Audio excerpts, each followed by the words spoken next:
안녕하십니까, 할인남입니다. 이번 영상에서는 제가 지난번 쇼츠에서 약속드렸던 대로 더불어민주당 이재명 후보의 대선 공약 중 할인 관련 정책에 대해서 이야기를 해보려고 합니다.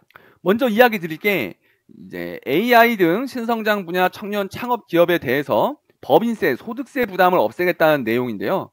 이제 현재 5년 50%에서 100%로 되어 있는 법인세 감면 혜택을 상향 조정한다고 합니다. 그리고 중소기업 취업자에 대해서 소득세 70%를 감면하는 것을 등 AI 기술에 대해서 청년 창업 지원을 확대하겠다라고 하는데요. 이런 정책은 저는 좋은 정책이라고 생각을 합니다. 왜냐하면 이렇게 해서 청년들의 AI 관련 창업을 유도하고 또 중소기업하고 대기업의 소득 격차를 줄이는 건데, 이런 게 필요하죠. 왜냐하면 선진국들 경우에 대기업하고 중소기업의 균형적인 성장을 통해서 경제 발전을 유도하고 있는데, 우리나라는 대기업하고 중소기업의 차이가 커서 사람들이 중소기업 취업을 점점 꺼리는 경향이 짙어지고 있거든요. 이런 부분을 만회하려고 이제 이런 걸 만든 것 같은데, 좋은 취지이고 실질적으로 혜택이 많을 걸로 보입니다. 그리고 그 다음으로 청년층의 자산 증식을 지원하고 금융 접근성을 제고하겠다라고 하죠. 이것도 이제 아주 좋은 취지예요. 그러니까 일정 소득 이하 청년이 적금을 납입할 경우 만기 시점에 이제 금액 지원을 한다는 거예요. 예를 들어서 내가 뭐 1년 동안 100원을 저금하면 뭐 25원을 추가로 이자 외에 추가로 준다. 이제 이런 방식인 거죠. 그리고 청년층이 모두가 받을 수 있는 모두를 위한 재무 상담을 한다고 해요. 그러니까 할인하고 직접적인 관련이 없을 수 있지만 청년층이 중장년층들에 비해 상대적으로 금융 지식이 약한 건 사실이거든요. 그래서 이러한 부분을 보완하고자 이런 걸 만든 것 같은데, 아주 좋은 정책인 것 같습니다. 그 다음으로 이제 국민의 휴가와 관광 여행을 지원하겠다라고 하는 건데요. 그러니까 이거 보면은 방문 지역을 사전 예약하고 지역사랑 휴가 지원을 한 다음에 지역 관광 인프라를 이용하게 만들겠다라는 건데, 결론은 국내 여행을 하면 할인 혜택을 주겠다라는 거예요. 세제 지원을 통해서. 이게 정말 좋은 정책인 게 뭐냐면, 최근에 우리나라가 이 해외여행 가는 인구가 점점 늘어나고 있죠. 경기는 불황이라고 하는데 해외여행을 많이 가는 걸 보면 쉽지는 않다.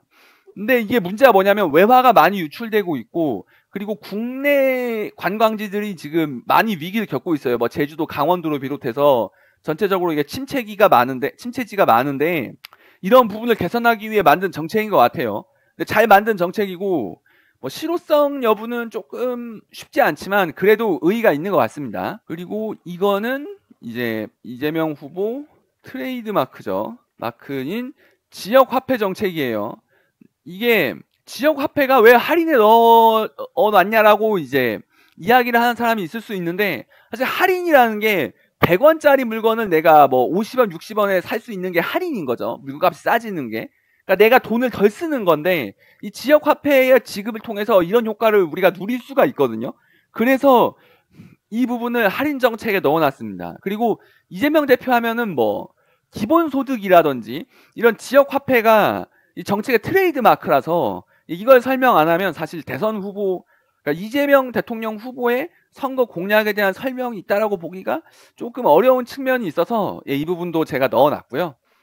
그리고 이 부분은 제가 아까 설명드렸던 그 이재명 대통령 후보의 트레이드 마크 중에 하나죠. 그러니까 주민수당. 그러니까 이게 주민수당이라고 나와 있는데 사실은 이게 주민수당이라고 쓰고 기본수당이라고 읽는다. 이런 거죠. 그래서 농어촌이 지금 인구가 많이 공동화되고 있고 지금 상대적으로 상황이 열악하니까 농어촌에 정착해 있는 사람들한테 수당을 주겠다라고 하는 겁니다. 그러니까 국토관리, 지역사회 유지 차원에서 한다라는 거죠. 그러니까 이런 것도 의의가 있어요. 실효성도 있고, 특히 농어촌이 이 도시에 비해서 소득 수준이 떨어지는 건 사실이죠. 그런 점을 감안했을 때는 실질적인 의의가 있다. 그리고 혜택을 받는 사람이 있기 때문에 이걸 제가 정책으로 이걸 제가 설명을 드리는 거고요. 그리고 그 다음으로 여기 보면 한부모 가족하고 지원을 청소년 한부모 가족에 대한 확대하겠다라고 하면서 복지급여를 강화하는 거죠. 소득 기준 단계적으로 확대하고 복지 서비스 늘리고 지원금 상향하고 아동 양육비 같은 것도 더 지급하겠다라는 거예요.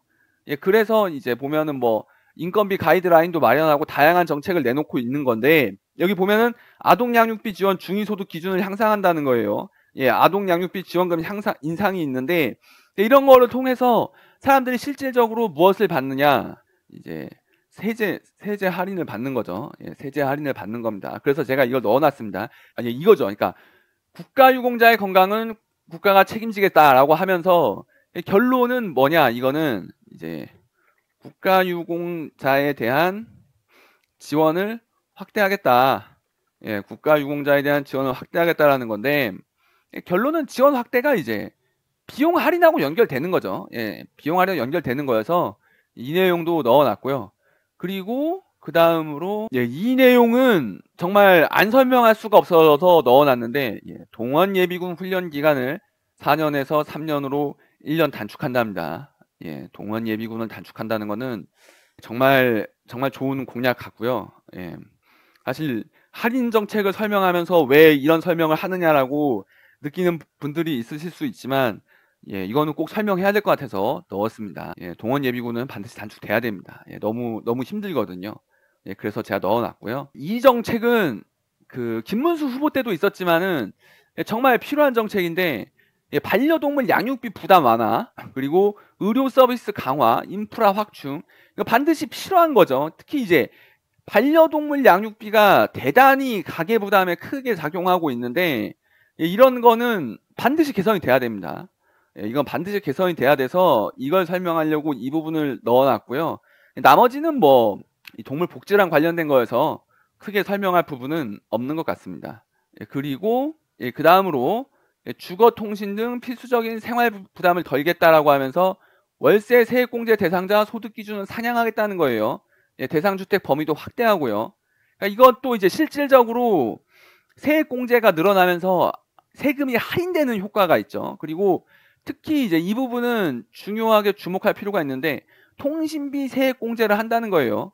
그러니까 근로자 본인, 자녀, 65세 이상 노부모에 대해서는 통신비를 세액공제 해준다는 건데 이거 아주 좋은 정책입니다. 왜냐하면 통신비가 적지 않거든요. 통신비가 적지 않아서 이거는 실질적으로 혜택 보는 사람도 아주 많고 효과가 실효성이 있을 거라고 봅니다. 그리고 앞서 이야기했던 통신비 절감 차원에서 이제 똑같이 이제 적용이 되는 건데 정보통신비 부담을 줄이겠다라는 건데 이것도 통신비 할인의 효과가 있죠. 예. 그러니까 플랫폼 기업이나 OTT의 가격 차별 해소를 유도하고 알뜰폰 및 지급 활성화 추진하고 전국민 데이터 안심 요금제라든지 예, 통신 요금률 확대, 할인율 확대해주고 그러니까 이런 이제 전체적인 정책 자체가 통신비 할인 아까 언급했던 것과 연결되는 거죠. 예, 그래서 이제 이런 부분은 반드시 언급할 필요가 있다고 생각을 하고 또 실질적으로 혜택이 있을 거고요. 그리고 원룸 오피스텔 등 깜깜이 관리비 방지 이거는 김문수 후보 때도 있었죠. 그러니까 결국에는 이 관리비 문제가 지금 사회 문제라는 것을 여야가 모두 인정하고 있다라는 건데요. 이렇게 여야 모두가 이 공통적으로 문제를 지적하는 부분은 개선될 확률이 아주 높습니다. 그러니까 이것이 문제라는데 이견이 없다라는 거예요. 그래서 이 부분도 반드시 할인이 들어갈 것 같다. 이 얘기를 드리고요. 그리고 청년, 국민, 어르신 3종 도입으로 교통비를 절감하겠습니다. 근데 청년, 국민, 어르신 하면은 제외되는 세대가 뭐 4060 4050 세대밖에 없죠. 예, 4050 세대를 제외한 나머지에게 교통비를 완화할 수 있는 이 방법을 제공하겠다 해서 예, 정액권 구매 후 무제한 환승. 이거는 조금 뭐 실효성이 많지는 않은데 어쨌거나 그렇게 하고요. 예, 그다음에 교통이용권 격차 해소, 내가 선택하는 패스 도입으로 국민 선택권 부여한다. 그러니까 내가 실질적인 할인을 받을 수 있는 정책을 쓸 수 있게 해주겠다라는 거죠. 예, 이것도 뭐 좋은 취지고 실효성이 있을 것 같고요. 그다음에 예, 대학 등록금 부담을 줄이겠다라고 하면서 이공계 장학금 확대하고 그다음에 고졸 후 국가 장학금 지원 유형 확대한다. 취업 후 상환 학자금 대출 확대한다. 이런 것도 이제 실질적인 비용 절감 효과가 있죠. 예, 그래서 이제 넣어놓은 거고요. 예, 그리고 이제 소득 구간 산정 방식을 개편하는데 이거는 좀 제가 잠깐 설명을 할게요. 그러니까 이게 뭐냐면은 이제 지금 현재 이제 국가 장학금 소득 구간을 산정할 때 다양한 요소가 들어가요. 그러니까 예를 들어서 뭐 집, 자동차, 소득. 근데 여기서 이게 문제가 뭐냐면 내가 옛날에 집을 샀어요. 비싼 지역에. 소득은 높지 않아. 근데 집 가격이 고가이기 때문에 내가 버는 소득은 없지만 재산세는 많이 내고 곤란을 겪는 이런 거가 혜택을 못 받는 사람들이 왕왕 많이 존재하거든요. 그리고 매해 조정을 하지만 집값이 가파르게 상승한 시즌이 있었기 때문에 실질적인 소득이 없음에도 불구하고 집값이 고가여서 이 지원을 못 받는 경우들이 꽤 많았어요. 그러니까 이렇게 얘기하면 이제 반대 얘기가 뭐가 나오냐면, 아니 집값이 고가인데 그럼 집을 팔아라, 팔고 뭐 하면 되지 않냐라고 하지만, 집을 팔면 재산세가 나오고 집을 사면 또 돈이 나가고, 그러니까 실질적으로 어떻게 하지 못하거든요. 그리고 집이라는 게 내가 내일 팔아야지 하고 바로 팔리는 게 아니잖아요. 그러니까 이것 때문에 곤란을 겪는 층들이 많이 있었는데, 이 부분을 개선하기 위해서 이제 이 내용을 넣은 것 같고, 실질적으로 아주 유용한 정책 같다라고 생각을 하고요. 의의가 있을 거고 실효성이 있을 겁니다. 그 다음으로 이것도 정말 이제 필요한 정책이죠. 소상공인의 금융 부담을 낮춘다라고 해서 코로나 대출 종합대책 마련하는데, 이게 지금 우리나라의 경제의 발목을 좀 크게 잡고 있죠. 그러니까 코로나 때 코로나 시기를 나아자 버텨보자라고 해서 이제 가계대출이 급증을 했는데, 이제 코로나가 끝나니까 뭐가 터져버렸어요? 우크라이나 전쟁이 터지면서 상황이 더 나빠졌죠. 그러니까 이제 코로나 때 이걸 상환하지 못한 사람들이 대단히 어려움을 겪고 있고, 가계에 큰 부담으로 다가오고 있는데, 이 부분을 한번 개선을 하겠다라고 하는 겁니다.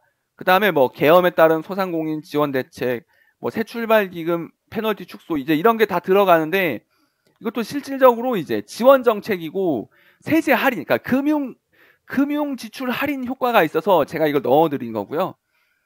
그 다음으로 대출 원리금 상환 부담을 줄이겠다라는 겁니다.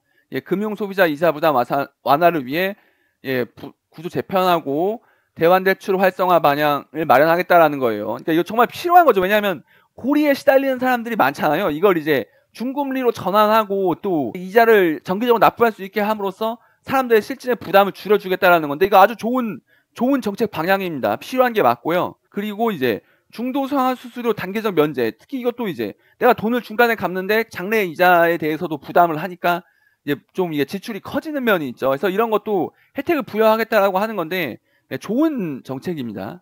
실효성 받는 사람들이 많을 거예요. 그리고 이것도 이제 앞서 설명한 것과 비슷한 내용인데, 취약계층을 위한 중금리 전문 인터넷 은행을 설립하겠다는 거예요. 그러니까 중금리 대출을 전문적으로 하는 은행이라는 건데, 이게 반드시 필요하죠. 실제로 혜택 보는 사람 많을 겁니다. 실질적으로 이제 금융지출 완화에 할인에 아주 큰 도움이 될 거예요. 필요한 정책이 맞고 유용한 정책이 맞습니다. 그리고 이것도 좀 핵심적인 거죠. 근무 시간을, 노동 시간을 할인하겠다는 거예요. 주 4.5일제 추진하겠다라는 겁니다. 그러니까 실질적으로 주 4.5일을 하는데, 여기서 지금 이제 언급되는 내용이 뭐냐면, 임금은 그대로인데 주 4.5일제 시행하겠다라고 하는 거죠. 그러니까 저희가 처음에 뭐 주 6일제에서 주 5일제로 접어들 때도 이런 단계적인 과정이 있었고, 이 4.5일제를 시행한다라는 거는 장기적으로는 주 4일제 근무로 나아가겠다라고 하는 거거든요. 이거는 반발이 좀 있을 거긴 하지만 저는 좋은 정책이라고 보고 있습니다. 왜냐하면은 지금 이제 그러니까 삶이 힘드니까 소비도 줄고 뭐 사람들 연애도 안 하고 더 이게 삶이 팍팍해지는 거거든요. 이제 이런 얘기를 하면 이렇게 말하는 사람들이 있을 수 있어요. 아니 뭐 자영업자들은 혜택이 없는데 이거 뭐 실효성 있어라고 하지만, 아무래도 사람들이 쉴 때 지출이 느니까 자영업자들도 소득이 늡니다. 그리고 주 4.5일제를 채우기 위해서 기업들은 추가로 고용이 필요하게 될 거고, 그러면은 이제 뭐 추가 근로 수당을 받는다든지 아니면 아르바이트 자리가 늘어난다든지 분명히 실효성이 있을 거예요. 실효성이 있을 거기 때문에 이 내용을 넣어놨고요. 그리고 소득세 체계를 가족 친화 방식으로 한다고 해서 연말정산 쉽게 할 수 있도록 부부 단위 과세 표준 신설하고 소득 체제를 가족 친화적으로 만들겠다. 이게 결론은 뭐예요? 이 말은 세금을 깎아주겠다라는 말이죠. 그래서 제가 할인 정책을 설명하는데 넣어놨던 거고요. 그리고 난임 부부 지원을 강화하겠다라는 거예요. 결론은 뭐냐면은 시술 비용 절감 할인해주겠다라는 거죠. 이것도 뭐 그 누구도 반박하지 못할 좋은 정책입니다. 이런 정책이 뭐 반드시 필요하고요. 요즘 같이 이제 자녀를 안 낳는 시대에 자녀를 낳겠다라고 하는데 비용 때문에 내가 난임 시술을 못 받는다? 이거는 말도 안 되는 거죠. 당연히 해줘야 되는 거고, 정말 필요한 정책이 맞고요. 잘 선택한 것 같고, 이 제도를 만들려고 하는 것 같습니다. 그리고 이것도 이제 여야 가리지 않고 들어가고 있죠. 여야 가리지 않고 들어가고 있는 걸 봐서는 이 부분도 반드시 아마 혜택이 있을 것 같습니다. 그리고 마지막으로 이제 간호간병 통합 서비스를 확대하겠다라는 건데, 이것도 지금 여야, 지금 하긴 뭐 지금 그래도 편의상 여야라고 할게요. 여야 공통으로 공약이 들어가 있다. 예. 할인이 분명 된다. 왜냐하면 이게 간병이 정말 이게 겪어본 사람들은 아는데 비용이 너무 많이 들고 너무 힘들거든요. 그래서 당연히 해줘야 되는 거고 더 확대돼야 되는 거기 때문에 공약이 여야 공이 들어가 있고, 그리고 실질적으로 혜택이 보는 사람이 많고 혜택을 보는 사람이 적다고 해도 이것은 대상자들이 겪는 고통이 너무 크기 때문에 반드시 들어가야 되는 정책입니다. 그래서 지금까지 제가 토탈적으로 먼저 제가 며칠 전에 김문수 후보의 공약도 봤고 이재명 후보의 공약도 봤어요. 그러니까 어느 정도 차이가 있지만은 공통적으로 들어가는 부분들이 많이 있는데요. 그러니까 이번 선거를 계기로 이제 어느 쪽이 대통령이 되던 우리의 삶에 분명히 뭔가 혜택은 있을 것 같다. 사회는 나아지고 있다라는 이야기를 드리고요. 예, 뭐 그래도 그러니까 사실 뭐 정치인들 꼴 보기 싫은 거는 뭐 저도 마찬가지고 다 공감을 하겠지만, 그래도 웬만하면 투표는 하는 것이 어떨까라는 말을 끝으로, 예, 이상 영상을 마치도록 하겠습니다. 청취해 주셔서 감사하고요. 이상 할인남이었습니다.